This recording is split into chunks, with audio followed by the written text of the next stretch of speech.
언제나 필승! 네, 반갑습니다. 필승입니다. 이번에 분석해드릴 기업은 풍산입니다. 일단 최근에 시장의 분위기가 바뀌고 있다고 말씀을 드리고 있어요. 당장 숫자가 찍혀야지만, 당장의 성장성이 있어야지만 주도 섹터로 올라오는 그런 시기가 도래했다고 말씀을 드렸습니다. 그에 따라서 유동성 섹터, 그러니까 기대감으로 인해서 올라오는 것이 아니라 실적에 의해서 올라오는 장세가 시작되고 있는 것이고, 그에 따라서 대표적으로 두 가지 섹터를 말씀드렸습니다. 첫 번째로 조선, 그 두 번째로 방산을 말씀드렸죠. 이 방산을 말씀드려서 하나 시스템에 대해서 분석해드렸었고, 하나 시스템은 분석해드리자마자 바로 급등을 했어요.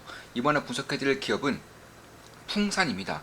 일단 본격적으로 분석해드리기 앞서서 이번에 필승 4단 6기 멤버 모집을 진행을 하고 있습니다. 한 분이 오셨기 때문에 선착순으로 4분만 더 받고 딱 4분만 더 받고 마감을 지을 생각입니다. 역시 이번에도 마감을 지으면 향후 당분간은 이제 멤버 모집이 없을 예정이고요. 지금 보시면 6월 19일, 네, 6월 19일이죠. 6월 19일에 이제 올라온 그런 글들입니다. 토론방이죠. LG전자 좋네요. 사군이 언급하신 종목들이 다음날에 폭등을 자주 하네요. 참 신기반기하죠. 6월 말 7월 초가 다가옴에 따라서 삼성전자나 SK하이닉스 랜드 부분 실적 향상도 눈여겨봐야 한다고 생각됩니다. ESSD 대장주인 땡땡땡땡도 지지선을 잘 지켜주고 있어 기회를 기다리고 있습니다. 네, 그렇죠. ESSD 같은 경우도 실적이 워낙에 좋아요. 여기도 실적이 지금 당장 찍힐 수 있는 섹터 중에 하나이고, 그에 따라서 ESSD 관련 기업들에 대해서도 꾸준하게 팔로우업을 할 필요가 있다라는 것입니다. 우리 멤버분이 말씀을 잘 해주셨죠. 자, 식품주의 모멘텀을 줄면서 그동안 소외받던 섹터들의 수급이 몰리는 모습인 것 같습니다. 반도체와 다시금, 신재생 에너지, 데이터 센터 쪽으로 들어올 가능성이 있겠네요. 와, 정말 사부님은 대단하신 것 같습니다. 땡땡땡은 조용히 들어주네요. 네, 그렇죠. 어느 정도 지지선을 받고 이제 좀 올라오는 그런 종목이 있죠. 그에 대해서 말을 한 거고, 이제 하나에 대한 그런 미국 진출에 대한 기사도 공유를 좀 해주셨고요. 지금 보시면 이런 식의 댓글 좀 달렸어요. 최근에 달린 댓글이고, 이런 식의 댓글이 굉장히 큰 힘이 돼요. 저는 상당히 좀 기분이 좋은 그런 댓글이고, 이 자리를 빌어서 한 번 더 감사드리는 말씀 드리고 싶습니다. 사부님을 만나고 필사단에 들어간 것은 인생의 가장 큰 행운인 듯 합니다. 무엇보다 사부님이 보여주시는 애티튜드를 본받아 꾸준히 정진하도록 하겠습니다. 필승, 이렇게 말씀해 주셨고요. 사부님을 만나고 필사단에 들어온 것이 인생에서 가장 큰 행운이다라고 말씀해 주셨죠. 네, 기분이 정말 좋습니다. 사부님은 그냥 투자의 신이십니다. 네, 좋습니다. 투자의 신, 올해도 많이 먹여주셔서 감사합니다. 필승피 떡다, 이것도 급등. 이게 이제 LG전자였을 거예요. 이제 LG전자를 제가 6월 18일에 분석해드렸고, 6월 19일에 바로 이제 급등을 하고 있죠. 자, 타점 봐라. 예, 존나 잘함. 이렇게 말씀해 주셨고, LG전자 같은 경우는 이제 제가 이날에 좀 분석을 해드렸죠. 정확하게 말씀드려서 저 댓글이 이제 이날 LG전자 분석해드렸고, 거기서 달린 댓글들입니다. 네, 타점을 잘 보시는 거 보니까 제가 봤을 때는 실력이 상당히 뛰어나신 분 같은데 굉장히 잘 보신다, 이렇게 좀 말씀드릴 수가 있겠습니다. 그리고 오늘 바로 6%대의 급등을 보이고 있고요.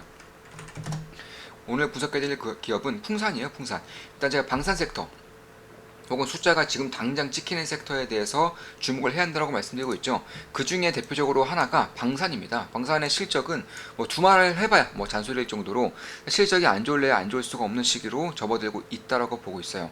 풍산 같은 경우는 방산뿐만 아니라 이 구리 쪽에도 업황이 상당히 타기 때문에 구리 가격이 오른다거나 혹은 구리에 대한 관심도가 커질 때 풍산에 대한 관심 또한 커지는 그런 특징을 보여주고 있는 것이고, 그에 따라서 구리와 방산 두 가지를 다루는 대한민국의 대표적인 기업이다, 이렇게 보시면 될 것 같습니다. 구리 같은 경우는 대표적으로는 리드 프레임 소재라던가 각종 산업에서 사용되는 그런 구리 제품들, 이런 것들을 이제 생산하고 판매한다고 보시면 되겠고, 방산은 이제 군용 탄약, 그러니까 어디서든 쓸 수 있는 탄약 같은 경우, 혹은 이제 포탄 같은 경우, 여기서 이제 쓰이는 것들을 풍산에서 만들고 있는 것이, 제작하고 있는 것이고, 당연히 글로벌 기업입니다. 그래서 스포츠용 탄약도 역시 생산을 하고 있고요. 이에 따라서 실적 같은 경우는 안 좋을래 안 좋을 수가 없어요. 전 세계적으로 방산, 특히 이제 러시아 우크라이나 전쟁뿐만 아니라 유럽 전역에서 이제 탄약이라던가 포탄 같은 것들을 이제 꽉꽉 저장해 놓는 그런 행보들이 지속적으로 보이고 있어요. 그에 따라서 전쟁이 터지지 않았더라도 포탄을 미리부터 비축해 놓는 그런 사이클이 오면서 사실 포탄을 생산하고 이제 제작하는 풍산 같은 경우는 상당히 거대한 사이클에 들어섰다 이렇게 보시면 될 것 같고, 그 외에도 구리를 다룬다는 점에서 구리에 대한 관심이 증가하면 증가할수록, 혹은 구리에 대한 가격이 올라오면 올라올수록 그에 따른 레버리지 효과가 발생하기 때문에 풍산의 실적 또한 자연스럽게 우상향을 하는 시기가 도래를 했다 이렇게 말씀드릴 수가 있겠습니다. 시가총액은 약 1.6조 원, 1.6조 원 되는 것이고, 그리고 실적은 뭐 꾸준하게 좋아져요. 지금 보시면 이런 식으로 꾸준하게 이제 실적과 매출액 전부 다 좋아지는 것을 알 수 있습니다. 그도 그럴 거지, 일단 탄약이라던가 혹은 포탄 이쪽에 대한 수요가 지속적으로 증가하고 있고요. 그뿐만이 아니라 구리 가격 또한 꽤나 가파르게 올라오고 있다가 현재는 조정을 받고 있죠. 구리 가격이 조정을 받으면서 풍선도 같이 조정을 받는 것인데, 이제 구리에 대한 수요가 기하급수적으로 올라오는 시기가 이제 막 시작되고 있기 때문에 저는 아직도 멀었다라고 보고 있어요. 따라서 구리에 대한 관심이 커지면 커질수록 풍선도 같이 간다는 것이고, 그에 따라서 실적에 대한 성장성 또한 장기적으로 발생할 가능성이 높다 이렇게 보고 있는 것입니다. 따라서 풍산에 대한 관심도를 꾸준히 좀 가져보면 되지 않을까 이렇게 보고 있는 것입니다. 물론 저 같은 경우도 현재 풍산에는 투자하고 있지 않아요. 지켜보고 있는 상황인 것이고, 여기서 만약에 이제 푹 꺼져주면서 이쯤에서 지지란이 형성이 된다거나 아니면은 변곡점이 발생을 할 경우에는 어느 정도의 그런 관심도를 가져도 되는 그런 시기가 오고 있다라고 보고 있는 것입니다. 왜냐하면 성장성이야 뭐 두말해봐 잔소리일 정도로 뛰어난 것이고, 그거에 따라서 밸류에이션을 시장에서 얼마나 주느냐가 문제인 것인데, 그 밸류에이션을 주는 시기가 저는 아무래도 방산에 대한 캐시플로우, 그 추가적으로 구리에 대한 관심도가 증가할 때, 구리의 가격이 진짜 상승할 때, 그때라고 보고 있기 때문에 저는 머지 않았다라고 보고 있는 거예요. 그래서 만약 그 사이에 한 번 더 푹 꺼지면은 저로 얘기가 될 것이고, 그래서 변곡점을 만들어도 관심을 가질 만한 기회가 될 수 있을 것이다라고 미리부터 이렇게 좀 분석을 해드리는 것입니다. 뭐 대부분의 매출 비중은 구리에서 나오는 것이고요. 그리고 영업이익 같은 경우는 거의 이제 반반 정도 방산과 구리 쪽에서 나오고 있다 이렇게 보시면 될 것 같고, 사실 올해 2분기 같은 경우도 컨센서스가 상당히 안 좋아요. 지금 보시면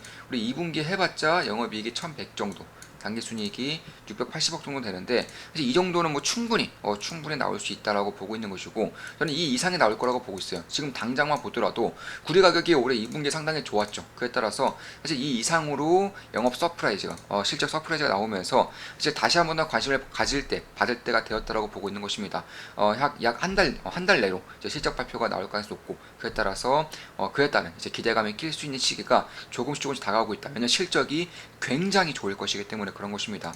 이제 구리 같은 경우도 사이클이 이제 고점을 찍고 어느 정도의 조정을 보이고 있죠. 이런 식으로 올라오다가 이제 여기서 이제 조정을 보이고 있는데, 여기서 그런 수요가 꺾이면서 다시금 살짝 하락하느냐, 아니면 변곡점을 만들면서 이제 다시 한 번 더 2차 대단 상승을 보이느냐, 이 정도 차이라는 것인데, 저 같은 경우는 장기간으로 보면 볼수록, 그러니까 시간을 만약에 쓰는 그런 투자를 한다고 한다면 당연히 구리 가격의 그런 방향성은 위쪽으로 갈 가능성이 높다고 보고 있습니다. 첫 번째로 인플레이션 시대고요. 두 번째로는 뭐 전기차라던가 신재생 에너지라던가 각종 인프라 투자에 안 쓰이는 곳이 없는 게 바로 구리이고, 이게 최근에 이제 가장 화두가 되고 있죠. 전력 인프라망에 필수적으로 쓰이는 것들이 구리이기 때문에, 이 전력 인프라망에 깔면 깔릴수록 당연히 구리에 대한 그런 수요가 증가하는 것이고, 특히 최근까지는 중국의 부동산 수요, 중국의 건설 경기가 매우 안 좋았었기 때문에 그에 따라서 구리 가격도 상당히 눌리는 그런 구간이 있었지만, 이제는 저는 아니라고 보고 있는 거예요. 이제 중국의 경기가 턴어라운드가 어느 정도로 발생을 하고 있고, 그에 따라 저는 중국 증시도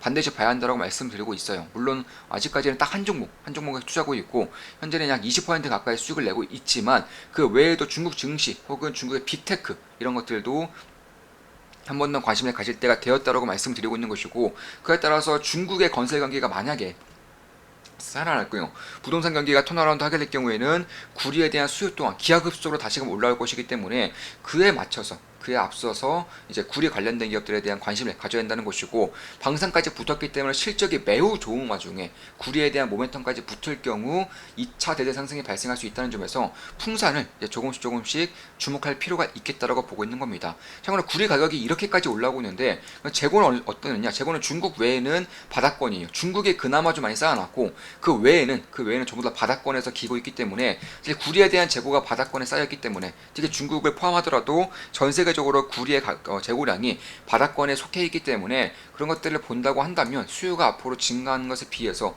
공급량에 받쳐주지 못할 경우 자연스럽게 구리의 쇼티지가 발생할 수 있다는 것이고, 구리 가격의 상승, 대세 상승이 다시 한 번 더 발생할 수 있다는 점에서 저는 여전히 이쪽에 대한 관심도를 꺼서는 안 되겠다, 이렇게 보고 있는 것입니다. 그렇다고 구리 광산에 대한 개발이 차곡차곡 이루어지고 있는 것도 아니에요. 각종 환경 규제, 시민단체 발말, 이런 것들이 있기 때문에 광산 개발은 10년 정도가 걸립니다.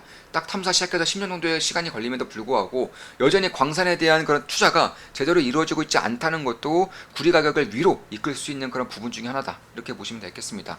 이게 이제 러시아와 우크라이나 전쟁으로 인해서 포탄이 지속적으로 쇼티지를 겪고 있어요. 우크라이나 같은 경우는 특히나 포탄 쇼티지를 겪고 있는데, 여기서 이제 유럽의 포탄 생산업체 같은 경우도 이제 영업이익률이 30% 가까이 올라올 정도로 초호황기에 들어섰고요. 그에 따라서 한국의 풍산 같은 경우도 따라만 가게 된다면 지금 정도의 실적을 훨씬 더 비트하는 정도의 그런 실적이 나온다는 것이고, 영업이익률이 아직까지도 10%가 안 됩니다.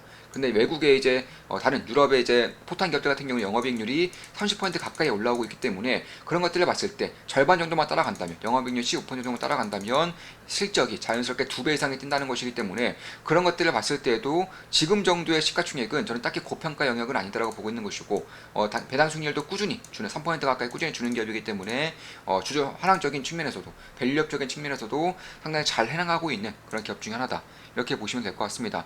따라서 방산 산업이 너무나도 좋고요. 거기에 따라서 구리에 대한 모멘텀까지 붙게 될 경우에는 올해 2분기, 빠르면 올해 2분기부터 매우 늦어도 내년부터는 실적에 대한 턴어라운드가 다시 한 번 더 발생한다는 것이고, 그에 따라서 이 구리의 대세 상승 사이클 혹은 방산의 빅 사이클에 올라설 수 있는 대한민국 핵심 기업 중에 하나가 바로 풍산이다, 이렇게 좀 말씀드릴 수가 있겠습니다. 자, 이것으로 방송 마치겠습니다. 지금까지 풍산에 대한 분석이었고, 앞으로도 좋은 모습, 좋은 기업 분석으로 찾아뵙겠습니다. 자, 필사단 멤버 6개의 멤버 모집하고 있습니다. 선착수 4명만 받고 마감 짓겠습니다. 당분간 필사단 멤버는 받지 않을 예정이에요. 자, 이것으로 방송 마치겠습니다. 필승 구독, 알림 설정, 좋아요는 여러분들께 돈이 됩니다. 필승!